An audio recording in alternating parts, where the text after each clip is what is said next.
Perkenalkan dulu, nama saya Bu Umi, guide lokal di Keraton Mataram kuno, Ratu Boko. Dan bisa bisa dikatakan ini adalah istana raja, bukan candi. Nah, kalau candi itu lebih merujuk ke Candi Prambanan, Candi Borobudur, atau candi-candi yang lain. Tempatnya disebut dengan istana raja atau keraton atau tempat tinggalnya raja. Tapi dilengkapi dengan adanya candi-candi. Siapa Ratu Boko? Kerajaan ini namanya Kerajaan Mataram kuno. Ya, jadi di sini memiliki dua versi cerita, ada juga cerita legenda. Nah, menurut cerita sejarah, ini adalah Kerajaan Mataram kuno dibangun pada abad 8 Masehi. Nah, kerajaan ini dulu pada mulanya di Sri Maharaja Raja Sanjaya. Nah, Raja Sanjaya ini dia punya putra nama Rakai Panangkaran. Lalu Rakai Panangkaran diberikan tanah ini, tanah perdikan, tanah bebas pajak. Lalu digunakan oleh Rakai Panangkaran mendirikan Abaya Giri Wihara. Ya, kawasan ini memiliki 16 hektar.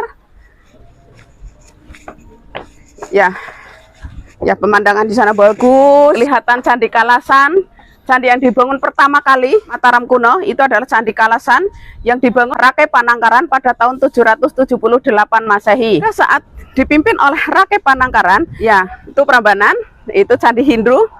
Pada dipimpin oleh Rakai Panangkaran, di sini hanya sebagai Agiri Wihara atau sebagai tempat belajar agama Buddha. Makanya di sini ditemukan prasasti yang namanya Prasasti Abaya Giri Wihara. Pucuknya gapura. Kalau pucuknya lancip seperti itu, ratna atau mutiara. Nah, ini Bang Suci. Nah, tapi kalau untuk agama Buddha pasti di atasnya itu stupa. Ya. Kita masih di zona 2. Ya, terus kan bahwa ini adalah disebut dengan istana raja, ditulis di dalam buku History of Ratu Boko. Nah, dari mana nih kata-kata Ratu Boko? Nah, legenda Ratu Boko ini berasal dari cerita masyarakat setempat. Oh ya, ini adalah dulu ada air-airnya. Nah, kenapa tidak boleh diinjak? Karena salah satu alatnya adalah batunya batu putih nih, Om. Batunya putih. Putih ini berasal dari tebing-tebing sini saja, dan memanglah wilayah cagar budaya dan harus dijaga kelasnya. Nah, tidak boleh diinjak karena ini rapuh, batunya ini mudah sekali rusak. Nah, saatnya baru diinjak nanti lama-lama rusak habis. Nah, kerajaan ini pada saat dipimpin sama Hindu yang raja terakhir yaitu rajanya Empu Sendok, maka Gunung Merapi sudah meletus, maka Empu Sendok mempersiapkan untuk memindahkan kerajaan ini ke Jawa Timur. Angsur-angsur dipindahkan secara bertahap. Terjadi Gunung Merapi itu meletus pada tahun 6. Gunung Merapi benar-benar meletus yang sangat. Nah, maka dari itu kerajaan ini seluruh candi-candi di Jogja itu sudah rusak parah. Hingga kerajaan ini sudah terbengkalai begitu saja sampai diketemukan kembali tadi tahun 1790. Nah, kemudian setelah pada saat di sini terbengkalai 800 tahun karena rentang waktunya kejadian dari abad 10 Gunung Merapinya meletus, tinggalkan oleh agama Hindu Buddha. Nah, baru ketemu tahun 1790. Ini artinya 800 tahun kemudian ini berarti sudah tidak terurus ya, terbengkalai begitu saja, maka kerajaan ini sudah banyak kehilangan batu. Nah, batunya bisa hilangnya bisa diambil masyarakat, bisa pecah, bisa terpendam. Nah, tapi kalau untuk terpendam ini kemungkinan karena dulu sudah ada namanya ekskavasi. Oke. Ya, ini adalah bangunan, ini adalah gapura utama. Nah, setiap gapura dijaga oleh kala. Nah, kanan kiri ini adalah kala. Kanan kiri, dan kala ini namanya kalau orang Jawa bilang itu ya. Bedoro Kolo.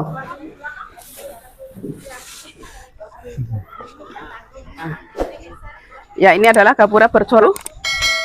Nah, bedanya itu ya Om ya, ujungnya. Oh, ujungnya ya. Ah, ujungnya ini namanya atau mutiara. Nah, kemudian adalah batu asli. Usianya sampai sekitar 1200 tahun. Ini dari abad 9. Dan batu ini adalah batu putih. Batu putih ini berasal dari tebing-tebing sini. Jenis kars Bu ya? Iya. Andesit apa kars? Ini batu andesit yang itu kat. Ini adalah batu andesit yang berasal dari Gunung Merapi. Yang ini adalah usianya sudah 1003 tahun. Wow. Benar-benar kerajaan kan? Banyak dayang-dayang. Oke. Nah, di sana ini bangunan Hindu lagi. Ini namanya itu Candi Pembakaran, Om. Candi Pembakaran. Candi Pembakaran. Nah, Candi Pembakaran ini adalah untuk api suci agama Hindu atau upacara menyembah api. Nah, jadi yang dibakar bukan manusia, tapi ini adalah kayu yang harum-harum seperti kayu dana, kayu gaharu gitu. Nah, jadi yang boleh naik ke atas itu dulunya itu hanya kaum mana saja. Sedangkan kaum kesatria, Wesa, kaum sudra cukup menyaksikan dari bawah saja karena tidak sembarang orang bisa masuk sana. Karena tempat sana itu tempat yang sakral ya. Nah, kemudian di sana itu ada sumur suci. Kita ke sumur suci. Oke. Sana atas itu bukan situ Om, itu gardu pandang. Nah, ini alon-alon karena ini agak roh, jadi kita bisa ke sini. Kita ke sana. Nah, kita lihat sumur suci dulu Oke. dong. Iki loh sumurnya. Ya. Nah, inilah sumur suci dan di sana itu adalah tandon air atau tandon air ini adalah tempat penampungan air hujan. Nah, sumur suci ini dulu ditemukan pada tahun 1960. Ini adalah bangunan Hindu. Nah, sumur suci ini 5 meter dan airnya dulu sebenarnya terpisah gara-gara ini ketemu ini sudah seperti ini ya, sudah ini ala kadarnya saja. Jadi airnya ini dulu digunakan tahun sekali untuk upacara Tawur Agung atau upacara sehari sebelum hari Nyepi. Ya, upacara ini nanti mengambil air dari nanti dibawa ke Candi Prambanan untuk media upacara di sana. Nah, dan ini tandon air. Tandon ini adalah tempat untuk penampungan air hujan. Nah, dikarenakan ini adalah di ketinggian seperti ini, susah mendapat air, maka ditampunglah air sebanyak mungkin. Di ini dalamnya 2 meter Om. Nah, kemudian airnya tidak kemana-mana karena di bawahnya itu batu kars. Nah, jadi seandainya pada musim kemarau airnya bisa berkurang ini karena ada penguapan saja. Nah, kemudian tandon air ini dari batu asli banget, batu alam, ini batu yang banget. Terus mungkin pada seperti apa caranya, mungkin kalau zaman saya nih paling dengan pahat, tapi kalau sangat sederhana karena ini yang dibangun adalah banyak. Nah, kemudian pagar ini dipagari dengan menggunakan batu-batu yang di sana. Nah, ketika Gunung Merapi tahun 1000 meletus, terjadi gempa bumi yang sangat dahsyat sehingga batu-batu yang dulunya pagar keliling lalu ke dalam kolam semua dan sampai 1000 tahun lebih. Nah, karena kelamaan terendam di dalam, maka batu-batu kars itu batunya itu mudah batunya mudah keropos sehingga dikenali lingga dan yoninya. Nah, oleh karena itu yang di sana sedang menjodoh ini Bapak. Nah, iya di sana sedang lagi ada namanya dikerjakan ekskavasi dan tim zuker. Nah, tim ekskavasi yang mencari batu hingga siap. Panas. Ya. Jadi ini yang mengalami sedang lagi ada susun. Ya, batu-batu ini ada namanya lingga dan yoni. Inilah cari jodoh. Oke, ini ya, di depan ini namanya garis takikan. Ini pun untuk penguncian. Ini juga takikan. Ini semuanya adalah batu baru, batu pengganti dari batu lama yang hilang. Ini semuanya batu baru. Nah, ini batu asli nih, Om. Ini asli ya. Nah, yang baru kan masih utuh. Ya, ini asli. Ini. Nah, kalau batu asli ini bisa main, kalau ini baru lagi. Nah, terus kita nanti ada melihat yoni. Kita cari yoni. Yoni yang lubang tengah kecil. Sini susah sih ya yoni nih. Di sana nanti jelas-jelas. Sebenarnya yoni kayak gini nih. Ini ya. Ya, cuma ini yoninya kurang sempurna. Nah, di sana tuh ada yoni.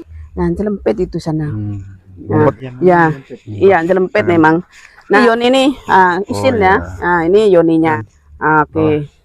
Nah, mau cari si lingga nih ngiling. Halo lingga. Ya, iya masih campur-campur. Ini kan masih berantakan. Ini dulu, dulu asal nyampur-nyampur saja. Nah, ini yoni juga. Ini tapi linggane endi yo? Ah, ini kok wedok kabeh. Oh iya nih wedokan kabeh iki.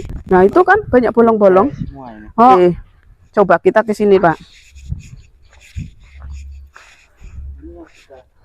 Ya, ini sudah selesai. Nah, nanti kalau sudah barulah dikasih ABCD ya. Kasih ABCD. Kalau misalnya jodoh nanti AA, lagi BB, satu pasang lagi CC gitu ya.